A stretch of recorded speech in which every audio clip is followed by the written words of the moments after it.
रविशंकर अल्लूरी, भारतीय private transport मजदूर महासंघ अखिल भारतीय महामंत्री हूँ। पूरी देश में केंद्र और सभी प्रदेश सरकार ने निजी परिवहन चालकों के लिए संक्षेम के लिए कुछ योजना नहीं कर रहा है।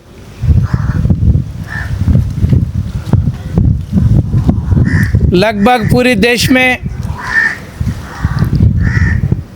50 करोड़ की निजी परिवहन चालक बहुत दिक्कत में पड़े हैं। जो भारतीय न्याय संहिता की जो एक्ट बनाया था, ये एक्ट में हिट एंड रन के नाते कोई एक्सीडेंट करके अगर भाग लिया, इनको 5 लाख जुर्माना और 10 साल सज़ा के नाते निर्णय लिए। ये सभी सरकार भी तैयार हुआ था।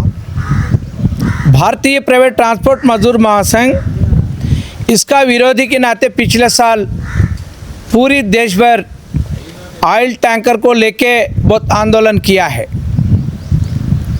और दूसरा, इसके बाद एक कानून को बदल गया, इसमें अमेंडमेंट किया, अबेंस में रखा है सरकार ने। और जो कमर्शियल व्हीकल है, जो येलो प्लेट की व्हीकल,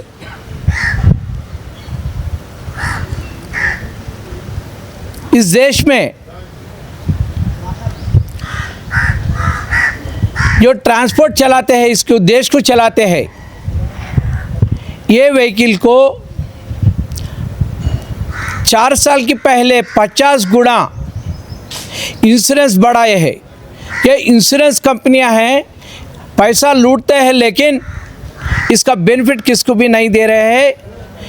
इसके बारे में हम केंद्र सरकार और सभी प्रदेश सरकार को भी विनती किए हैं, लेकिन इसका इंश्योरेंस कम रेट कम नहीं हुआ और इसका फ़ायदा भी कुछ नहीं मिल रहा है चालकों के लिए।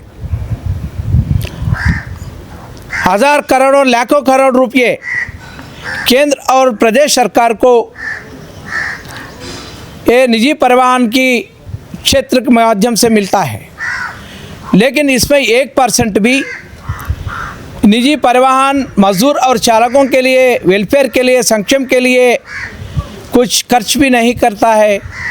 हज़ारों ड्राइवर एक्सीडेंट में अगर बीमार में देहांत हुए तो इनका परिवार की शोषण हो रहा है, लेकिन इनकी ये परिवार की रक्षण के लिए, वेलफेयर के लिए, संक्षेम के लिए कुछ 1 रुपया भी इनका परिवार में नहीं मिल रहा है। इसलिए हमारा मांग है कि भारत देश में, इस देश में प्राइवेट ट्रांसपोर्ट वर्कर्स की वेलफेयर बोर्ड गठन करना है। ये बिल पास करके सभी प्रदेश में भेजना है। तेलंगाना की ऐसी जो सरकार है, चुनाव की पहले बताए थे, वादा दिए थे, हम लोग वेलफेयर बोर्ड बना के देंगे, लेकिन अभी तक 1.5 साल हुआ, इसका एक आवाज़ भी नहीं उठा, इसका निर्णय भी नहीं लिया है। और आरटीओ चालान, पुलिस चालान भी बढ़ रहा है। कोविड के बाद सभी चालकों रोड पे आए हैं, सभी परिवार रोड पे है। प्राइवेट फाइनेंसर की भी जुल्म भी चल रहा है, लेकिन इस केंद्र और प्रदेश सरकार ने कुछ नई निर्णय लिया है। इसलिए हम लोग ये डिमांड्स की लेकर पूरी भारत से सभी निजी परिवहन संगठनों के साथ, ट्रांसपोर्ट यूनियन के साथ फरवरी 12 और 13 भारतीय प्राइवेट ट्रांसपोर्ट मजदूर महासंघ की अखिल भारतीय अधिवेशन हम लोग इधर चला रहे हैं। इसमें केंद्र परिवहन मंत्री माननीय श्री नितिन गडकरी जी और प्रदेश परिवहन मंत्री श्री पोन्नम प्रभाकर जी आ रहे हैं। ये हमारी सभी चालकों को हमारा विनती है, इसको हम लोग सब लोग सक्सेस करें। आने वाले दिनों में इस केंद्र और प्रदेश सरकार की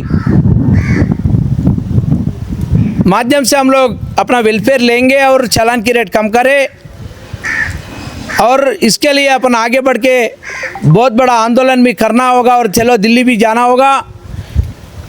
और इलेक्ट्रिकल व्हीकल का भी जो अपने लिए देते हैं, इसका इलेक्ट्रिकल व्हीकल भी सब्सिडी में 50% सब्सिडी में देना है, ये हमारा मांग है। और अब 15 साल के बाद ये पुराना व्हीकल हो जाता है, इसको ख़त्म करेंगे। हमले का हमारा ये सरकार का हमारा डिमांड है, इसको 20 साल करे और नया जो पुराना व्हीकल स्क्रैप में जाने के बाद नया व्हीकल लेने के समय आप 50% सब्सिडी दे। यह हमारा मांग करते हुए हम अगले महीने हमारा अधिवेशन चलाएंगे। ये अधिवेशन के सभी लोग सक्सेस करने के लिए मैं चालकों के विनती कर रहा हूँ। ये अपना सरकार भी अप्रैल मई महीने के बाद एक बार सभी ट्रांसपोर्ट फेडरेशन से, हमारा भारतीय प्राइवेट ट्रांसपोर्ट मजदूर महासंघ के साथ सभी इस देश में ट्रांसपोर्ट फेडरेशन को बुलाए, हमसे बातचीत करें। धन्यवाद।